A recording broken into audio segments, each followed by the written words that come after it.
Hello class. Basically आज से हम ओपियोइड एनालिसिस का क्लासिफिकेशन पढ़ना शुरू करेंगे। सबसे पहले एक अगेन नॉर्मल सा क्वेश्चन, क्या morphine, codeine, fentanyl, tramadol, buprenorphine और नैलोक्सोन, क्या ये सभी एक जैसी ड्रग्स हैं? तो जाहिर सी बात है इस सवाल का जवाब है कि नहीं।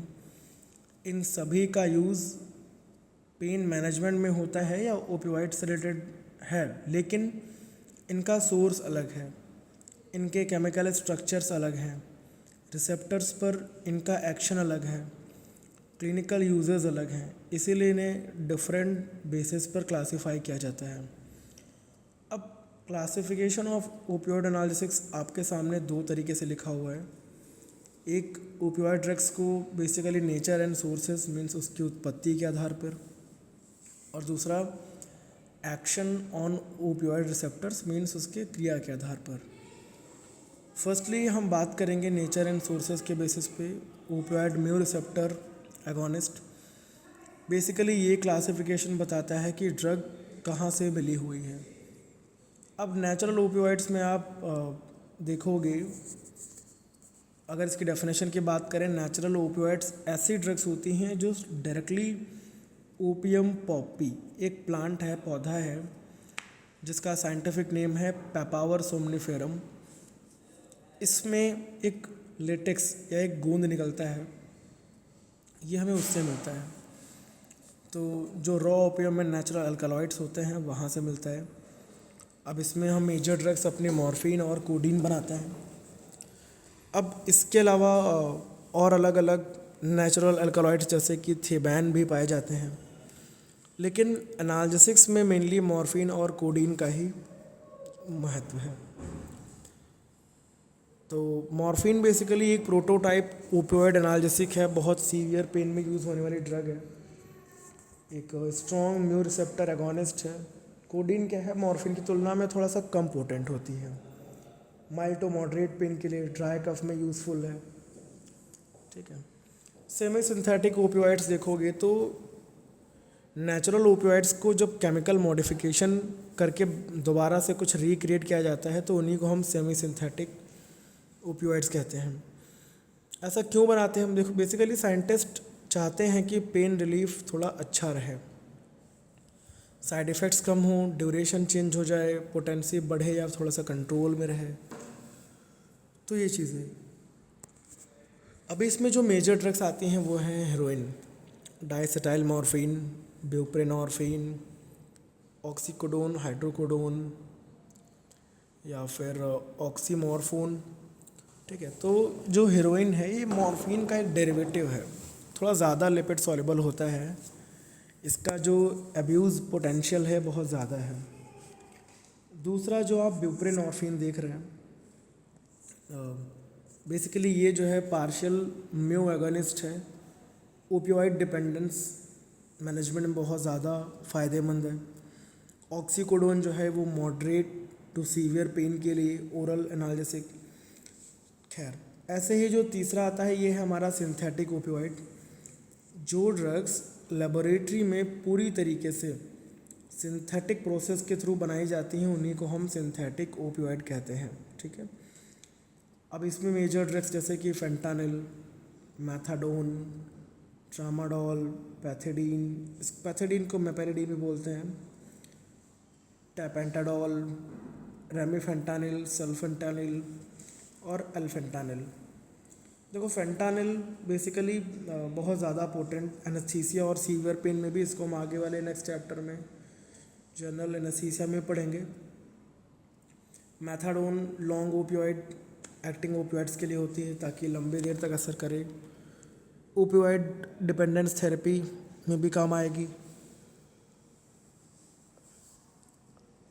ट्रामाडोल आपने सुना होगा कि बहुत ट्रामाडोल का इंजेक्शन सुना होगा इस्तेमाल करते हुए। तो ये एक वीक ओपियोइड है, ये मॉडरेट पेन के लिए काम आता है। ठीक है। पैथिडीन लेबर पेन, कुछ क्लिनिकल सिचुएशंस में लेबर पेन भी लेते हैं। खैर, तो ये हमारा नेचुरल, सिंथेटिक और सेमी सिंथेटिक, हमने 3 टाइप्स देखा।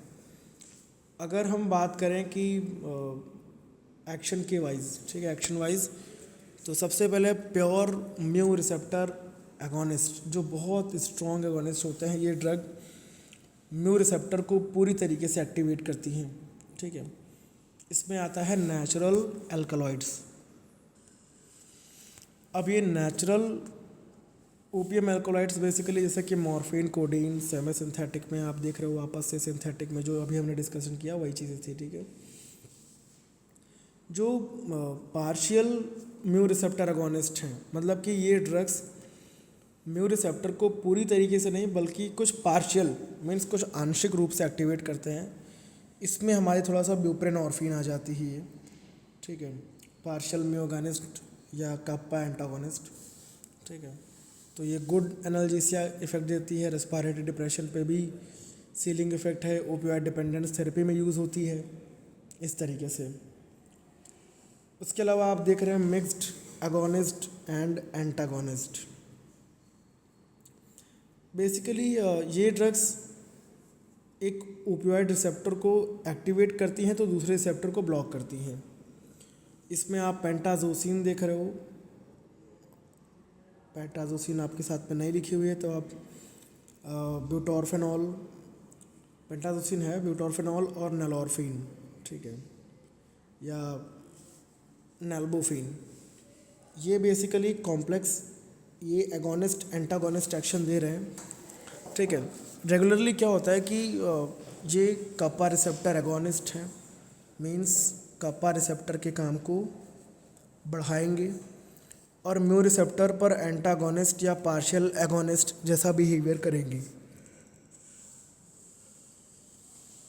इसके अलावा रेस्पिरेटरी डिप्रेशन का रिस्क फुल एगोनिस्ट से थोड़ा सा कम हो सकता है। ये चीज़ें प्योर ओपियोइड एंटागोनिस्ट का मतलब होता है कि ये ड्रग्स ओपियोइड रिसेप्टर से बाइंड करती हैं लेकिन उनको एक्टिवेट नहीं करती हैं, ओपियोइड एगोनिस्ट के इफ़ेक्ट को रोक देती हैं। मान लो कि किसी इंसान ने ओपियोइड्स की ओवरडोज का यूज़ कर लिया, बहुत ज़्यादा मॉर्फिन ले ली, अब क्या होगा, उसको ऐसे सिम्टम्स आ रहे हैं या फिर उसकी हालत पहले से ज़्यादा बद से बदतर है, तो ऐसे केसेस में हम क्या करते हैं, उसको एक एंटागोनिस्ट देते हैं जो पहली वाली ड्रग के एक्शन को कम करे। अभी हमने पढ़ा था इसको आपके इंट्रोडक्शन वाले पोर्शन में, एगोनिस्ट क्या होता है, एंटागोनिस्ट क्या होता है। तो मेन ड्रग्स क्या हैं इसमें, नालोक्सोन, नाइट्रिक्सोन, नैल्मेफिन, ये प्योर ओपियोइड एंटागोनिस्ट हैं। नालोक्सोन इमरजेंसी ड्रग्स में सबसे ज़्यादा यूज़ की जाती है, ओपियोइड ड्रग्स का एक एंटीडोट समझ लो। नाइट्रिक्सोन या नैल्ट्रिक्सोन ये लॉन्ग एक्टिंग है, रिलैप्स प्रिवेंशन में काम आएगा, ओपियोइड डिपेंडेंस मैनेजमेंट में, ठीक है, एंड नैल्मेफिन। तो इस टॉपिक में फ़िलहाल हमने देखा कि ओपियोइड एनालिसिस क्लासिफिकेशन को दो पार्ट्स में डिवाइड किया गया है, natural means nature and source के बिहाफ पे, और दूसरा एक्शन ऑन ओपियोइड रिसेप्टर्स।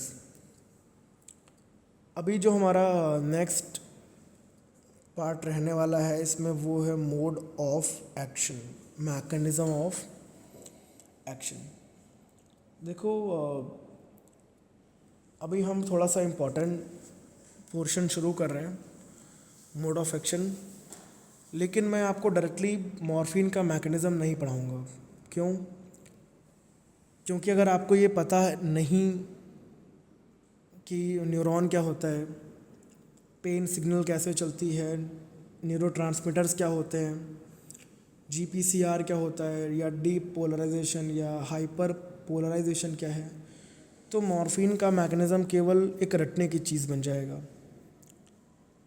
आज हम पहले ब्रेन और न्यूरॉन की एक भाषा समझेंगे, ठीक है। सबसे पहले वापस से एक क्वेश्चन, मान लीजिए कि अगर आपके हाथ में कोई सुई चुभती है तो पेन आपके हाथ से आपके ब्रेन तक कैसे पहुंचेगा? क्या ब्लड लेके जाएगा? ये भी नहीं है। क्या मसल्स लेकर जाएंगे? ऐसा भी नहीं है। तो पेन सिग्नल्स को बेसिकली न्यूरॉन्स लेके जाते हैं, इसीलिए सबसे पहले न्यूरॉन को समझना बहुत ज़रूरी है, ठीक है। अब बेसिकली आप यहाँ पे काफ़ी कुछ देख रहे हो। यहाँ पे एक टेबल या एक इमेज, और इसमें काफ़ी लैंग्वेज लिखी हुई है। यहाँ ये मॉर्फिन का मैकेनिज़्म है बेसिकली। ये मैं आपको थोड़ा सा रुक के बताऊँगा, बट एक बेसिक एनाटॉमी या फिर एक इंट्रोडक्शन आप समझ लीजिए। बेसिकली न्यूरॉन्स नर्वस सिस्टम की स्ट्रक्चरल और एक फंक्शनल यूनिट है। मीन्स पूरे नर्वस सिस्टम की सबसे छोटी एक कार्यात्मक इकाई, जिसको आपने क्लास 9 से पढ़ा है, नर्वस सिस्टम तंत्रिका तंत्र। ठीक है, चलो इन्हीं चीज़ों को मैं थोड़ा सा डायग्रामेटिक फॉर्म में कोशिश करूँगा आपको समझाने की।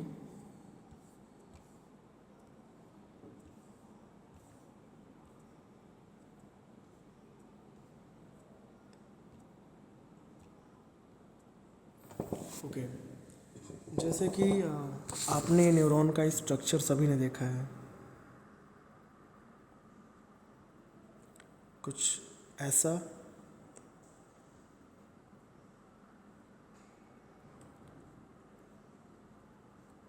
ठीक है, तो ये आपकी माइलिन शीथ हो जाती है। यहाँ पे इसमें डेंड्राइट्स वगैरह और सारी चीज़ें हैं। बेसिकली ये जो है न्यूरॉन, ये क्या है, ये भी एक स्पेशल सेल है। ठीक है, ये भी क्या है, एक सेल है जो इन्फॉर्मेशन को रिसीव करेगी, प्रोसेस करेगी और ट्रांसमिट करेगी। ऐसे ही बहुत सारे न्यूरॉन्स क्या होते हैं, एक दूसरे से लिंक होते हैं।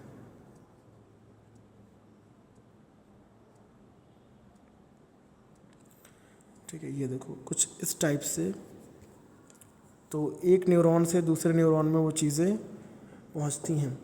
एक न्यूरॉन से दूसरे न्यूरॉन, ठीक है, मीन्स कि जो एक्सॉन सेल्स और जो डेंड्राइट्स हैं, इनके बीच का जो पोर्शन होता है, इसको बोलते हैं हम साइनैप्स। ठीक है, तो बेसिकली क्या होता है कि एक न्यूरॉन से दूसरे न्यूरॉन्स में इंफॉर्मेशन मूव करती है। अब इंफॉर्मेशन किस फॉर्म में मूव करेगा, न्यूरोट्रांसमीटर्स। देखो, न्यूरॉन बेसिकली एक ऐसी स्पेशल सेल है जो इंफॉर्मेशन को रिसीव करेगी, प्रोसेस करेगी और ट्रांसमिट करेगी। एग्ज़ाम्पल के तौर पे जैसे मोबाइल नेटवर्क में टावर सिग्नल भेजता है, वैसे ही न्यूरॉन क्या करता है, इलेक्ट्रिकल सिग्नल्स को भेजता है। ठीक है, तो बेसिकली अगर हम स्ट्रक्चर ऑफ न्यूरॉन देखें तो सबसे पहले आप ये जो आप सबसे ऊपर का हिस्सा देख रहे हो, ठीक है, ये डेंड्राइट्स हैं। ठीक, उसके नीचे ये पूरी सेल की बॉडी बनी हुई है। फिर आपको ये एक्सॉन्स दिखेंगे और लास्ट में एक्सॉन टर्मिनल्स आ जाते हैं। अब बेसिकली डेंड्राइट्स क्या करते हैं, डेंड्राइट्स का काम क्या है कि सिग्नल्स को रिसीव करना। ठीक है, डेंड्राइट्स का काम क्या है, सिग्नल्स को रिसीव करना। डेंड्राइट्स यहाँ पे सिग्नल्स आएंगे और वो डेंड्राइट उनको रिसीव करेगा। उसके बाद जैसे कि सिंपल सा तरीका है, जैसे कि मैं आपसे कोई क्वेश्चन पूछूं, आप सुनते हैं, वैसे ही डेंड्राइट क्या करता है, सिग्नल्स को रिसीव करता है। उसके बाद हमारी सेल की बॉडी आती है, सोमा। बेसिकली ये न्यूरॉन का एक कंट्रोल रूम है। काम क्या है कि यहाँ पे सिग्नल्स को प्रोसेस किया जाता है। ठीक है, सिग्नल्स को प्रोसेस करना, प्रोटीन का बनना, सेल को जिंदा रखना, ये सारे काम। फिर हमारा आता है एक्सॉन टर्मिनल। ठीक है, सबसे लंबा पोर्शन। ठीक है, क्या करता है, काम क्या है कि सिग्नल्स को सेल बॉडी से दूसरे न्यूरॉन्स तक पहुंचाना। और फिर एक्सॉन टर्मिनल न्यूरॉन का एक सबसे लास्ट पोर्शन, यहीं से न्यूरोट्रांसमीटर्स क्या होते हैं, रिलीज़ होते हैं। अब अभी मैंने बताया एक न्यूरॉन से दूसरे न्यूरॉन या फिर एक एक्सॉन से दूसरे डेंड्राइट के बीच का जो स्पेस होता है, उसको हम क्या कहते हैं, साइनैप्स। साइनैप्स क्या होता है, दो न्यूरॉन क्या सीधे जुड़ जाते हैं, क्या जुड़े होते हैं, नहीं। दो न्यूरॉन्स के बीच में एक छोटा सा गैप होता है, उसी को कहते हैं साइनैप। साइनैप्स बेसिकली एक ऐसा जंक्शन है जहाँ एक न्यूरॉन दूसरे न्यूरॉन से कम्युनिकेट करता है या कम्युनिकेशन करता है। ठीक है, तो अब आखिर इस साइनैप्स में होता क्या है? जो भी इलेक्ट्रिकल सिग्नल्स होते हैं ये केमिकल सिग्नल में कन्वर्ट होंगे, फिर वापस इलेक्ट्रिकल सिग्नल बनेंगे, फिर दूसरे न्यूरॉन तक जाएंगे। यही सबसे इम्पोर्टेंट कॉन्सेप्ट है, ठीक है। अब एक अगली चीज़ आती है कि इसमें न्यूरोट्रांसमीटर्स क्या होते हैं। अगर दोनों न्यूरॉन जुड़े नहीं हैं तो सिग्नल गैप कैसे क्रॉस करती है ना। तो इसका जो आंसर है ये है न्यूरोट्रांसमीटर। न्यूरोट्रांसमीटर्स एक ऐसे केमिकल मैसेंजर हैं जो एक न्यूरॉन से दूसरे न्यूरॉन तक सिग्नल पहुंचाते हैं। जैसे आपने एग्जांपल के तौर पे आपने आजकल वायरलेस डिवाइसेस को देखा है ना। आपने ईयरबड्स लगाए हैं, आपके मोबाइल फ़ोन से कनेक्ट हैं, आपको फ़ोन चार्ज करना है, आपके पास वायरलेस चार्जर है, आपने सिर्फ दूर रख दिया या उस पर सिर्फ रख दिया। तो आप सोचते नहीं कि जब तक अगर हमने केबल लगाई नहीं है चार्जिंग पोर्ट से तो ये चार्ज कैसे हो रहा है। तो वो जो इलेक्ट्रिकल फील्ड के बिहाफ पे वैसे ही यहाँ भी होता है, ठीक है। तो एक और एग्जांपल ले लो, दो लोग नदी के किनारे पे खड़े हुए हैं, ठीक है। दो लोग नदी के दोनों किनारों पे खड़े हैं, बीच में क्या है, नदी है। बात कैसे करोगे, बोट से, है ना। वैसे ही साइनैप्स के बीच में न्यूरोट्रांसमीटर क्या करता है, एक बोट का काम करता है, ठीक है। तो अब ये जो न्यूरोट्रांसमीटर्स के बेसिकली टाइप्स होते हैं, ये दो टाइप के होते हैं। न्यूरोट्रांसमीटर कितने टाइप के होते हैं, दो टाइप के। एक है एक्साइटेटरी न्यूरोट्रांसमीटर और दूसरा है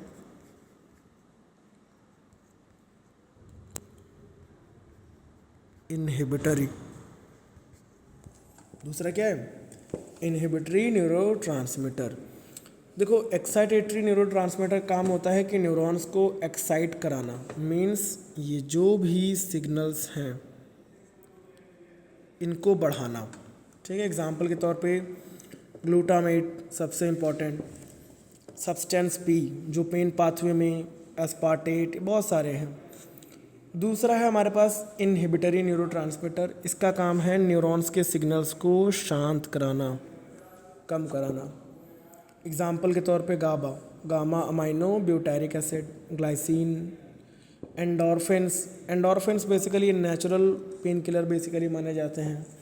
एनकेफेलिन्स भी सेम तरीके से, ठीक है। तो एक्साइटेटरी का मतलब एक्सेलरेटर और इनहिबिटरी का मतलब क्या हो गया, ब्रेक, ठीक है। तो जब भी एक्साइटेशन बहुत बढ़ती है तो हमें ब्रेक लगाना ज़रूरी होता है। जैसे आप बाइक चला रहे हो, है ना, मान लो कि आपने एक्साइटेशन में गाड़ी की स्पीड 80, 90, 100 कर दी, ठीक है। मगर आपके मन में फिर वहाँ पे आप एक्साइटेशन में आ जाते हो, है ना, बहुत मज़े आते हैं, बाल उड़ रहे होते हैं, है ना, एक अलग ही ब्लड का लेवल होता है, सर्कुलेशन लेवल अलग ही होता है। मगर चांसेस ये भी होते हैं ना कि एक्सीडेंट हो जाए, शायद चोट लग जाए, शायद इंसान मर भी सकता है। तो उससे बचने के लिए उसके पास क्या होता है, सेफ्टी के तौर पे वो ब्रेक्स उसके हाथ में होते हैं। वो ब्रेक लगा के अपनी गाड़ी को कंट्रोल कर सकता है, स्लो कर लेता है, जैसे उसको ये सारी चीज़ें लगती हैं। ऐसे ही हमारे जो भी ब्रेन सिग्नल्स होते हैं इनका भी एक स्पीड लिमिटेशन तय है कि अगर ये बहुत ज़्यादा एक्साइट करेंगे तो भी इंसान को दिक्कत है, बहुत ज़्यादा तेज़, अगर आप बहुत तेज़ ब्रेक लगा दोगे तो भी गाड़ी आपके आगे नहीं बढ़ेगी, है ना। तो अगर आप बहुत इनहिबिटरी न्यूरोट्रांसमीटर एक्टिवेट कर दोगे तो भी दिक्कत है। तो ओवरऑल खैर यहाँ पे हम बात करें, एक्साइटेशन बहुत ज़्यादा हो जाती है पेन के लिए, तो क्या करते हैं हम, जो ब्रेकिंग मैकेनिज़म्स हैं या इनहिबिटरी न्यूरोट्रांसमीटर हैं इनका सिक्रीशन बढ़ जाता है जो एक्साइटेशन को घटा देते हैं, ठीक है। तो इस तरीके से काम करता है। तो अब हम थोड़ा सा और बात कर लें कि पेन के लिए कौन कौन से न्यूरोट्रांसमीटर्स यहाँ पे काम करते हैं, ठीक है। तो this results in reduce release of excitatory, basically excitatory neurotransmitter substance P, glutamate, calcium related peptide, basically ये कुछ चीज़ें हैं जो स्पेशली हमारे पेन के लिए रिस्पॉन्सिबल होते हैं। सबसे पहले हमारा सब्सटेंस पी, ये क्या करता है, पेन सिग्नल को आगे बढ़ाता है। दूसरा है ग्लूटामेट, ये पेन ट्रांसमिशन बढ़ाता है। इसके अलावा कैल्सिटोनिन जीन रिलेटेड पेप्टाइड, इसको बोलते हैं CGRP। ये पेन और जो भी न्यूरोजेनिक इन्फ्लामेशन है इसमें अपना बेसिकली योगदान देता है। तो याद रखिए मॉर्फिन इन न्यूरोट्रांसमीटर्स की रिलीज़ को कम करती है, ठीक है। वो सारा कुछ आगे देखेंगे हम। अब न्यूरॉन कैसे सिग्नल भेजता है, सबसे इम्पोर्टेंट ये भी फिजियोलॉजी समझना है। देखो न्यूरॉन हमेशा सिग्नल क्यों नहीं भेजता, या फिर क्योंकि वो एक रेस्टिंग स्टेट में होता है ना। एक रेस्टिंग मेम्ब्रेन पोटेंशियल के नाम से ये होता है। जब न्यूरॉन कोई सिग्नल नहीं भेज रहा होता है तो उसकी मेम्ब्रेन के अंदर और बाहर के जो बीच में जो वोल्टेज का डिफरेंस होता है उसको हम रेस्टिंग मेम्ब्रेन पोटेंशियल कहते हैं, जो कि लगभग -70 मिलीवोल्ट होता है, ठीक है। अंदर नेगेटिव, बाहर पॉजिटिव, ठीक है। इतना समझो, मेम्ब्रेन है, मेम्ब्रेन के अंदर नेगेटिव है और बाहर पॉजिटिव। चलो मैं आपको एक और तरीके से बता दे रहा हूँ यहाँ पे।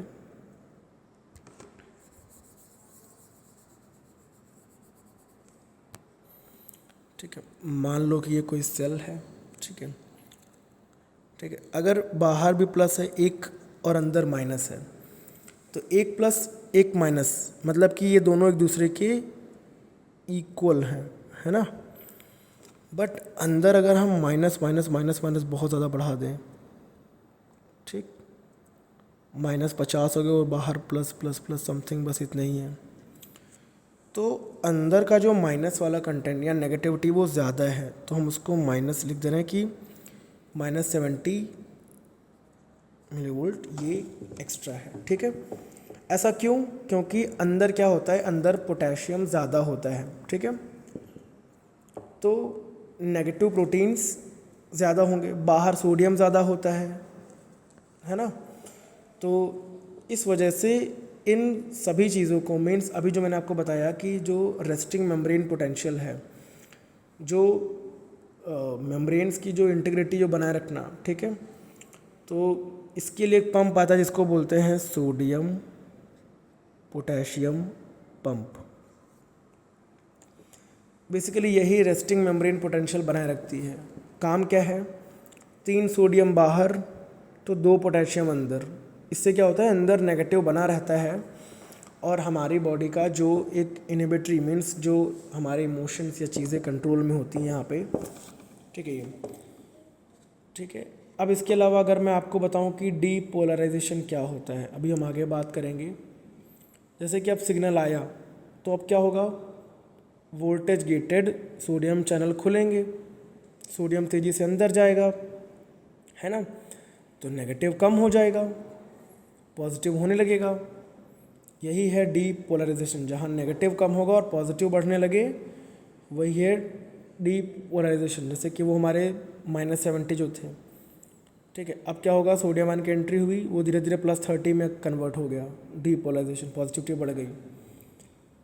रीपोलराइजेशन क्या है, अब वापस रेस्ट पर जाना है, पोटेशियम चैनल खुलेंगे, पोटेशियम बाहर जाएगा, वोल्टेज वापस नेगेटिव, यही रीपोलराइजेशन है। अगर हम हाइपर पोलराइजेशन की बात करें, अब क्या होता है, कभी कभी पोटेशियम इतना ज़्यादा बाहर चला जाता है कि वोल्टेज -70 से भी नीचे आ जाता है, ठीक है, जैसे कि -80 -90, इसी को हम बोलते हैं हाइपर पोलराइजेशन। इसका मतलब न्यूरॉन को दोबारा एक्साइट करना कठिन हो जाता है, और जब ये चीज़ें बहुत ज़्यादा हो जाती हैं तो इंसान को नींद आना या इस तरीके से शुरू हो जाती है। यही मॉर्फिन का सबसे बड़ा इफ़ेक्ट है। मॉर्फिन क्या करती है, पोटेशियम चैनल्स को खोलती है, पोटेशियम बाहर जाएंगे, हाइपर पोलराइजेशन होगा। मैंने बताया ना, पोटेशियम का बाहर जाना, सोडियम का अंदर आना, इससे न्यूरॉन फायर नहीं करेगा, पेन सिग्नल रुक जाएगा। ये चीज़ें बेसिकली हम अगले लेक्चर में देखेंगे। तो मान लो कि न्यूरॉन क्या है, एक गन है, ठीक है, जहाँ पे डीपोलराइजेशन है, ट्रिगर दब गया, गन फायर हुई, हाइपर पोलराइजेशन हुआ, सेफ्टी लॉक लग गया, गन फायर नहीं करेगी, ठीक है। चलो थोड़ा सा और बात कर ले रहे हैं। यहाँ पे आप देख रहे हो GPCR, ये सब कुछ मैं रेज कर दे रहा हूँ।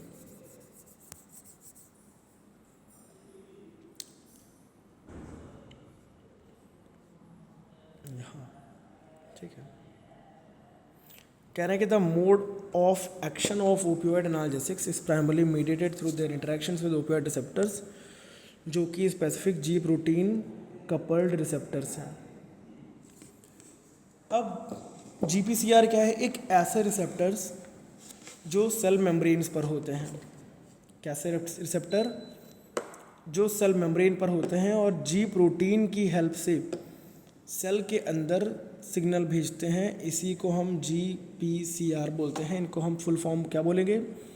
जी प्रोटीन कपल रिसेप्टर। एक इजी एग्जांपल ले लो, मान लो हमारे घर की डोर बेल है, बटन दबाया, अंदर बेल बजी, है ना। वैसे ही ड्रग क्या करेगी? जीपीसीआर पे एक्ट करेगी और सेल के अंदर सिग्नल।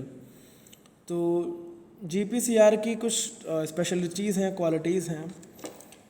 ये 7 ट्रांस मेम्ब्रेन डोमेन्स बेसिकली होती है, यानी ये रिसेप्टर सेल मेम्ब्रेन को 7 बार क्रॉस करता है, इसीलिए इसको 7 ट्रांस मेम्ब्रेन रिसेप्टर भी कहते हैं। ठीक है, यानी कि ये रिसेप्टर सेल मेम्ब्रेन को 7 टाइम्स क्रॉस करता है।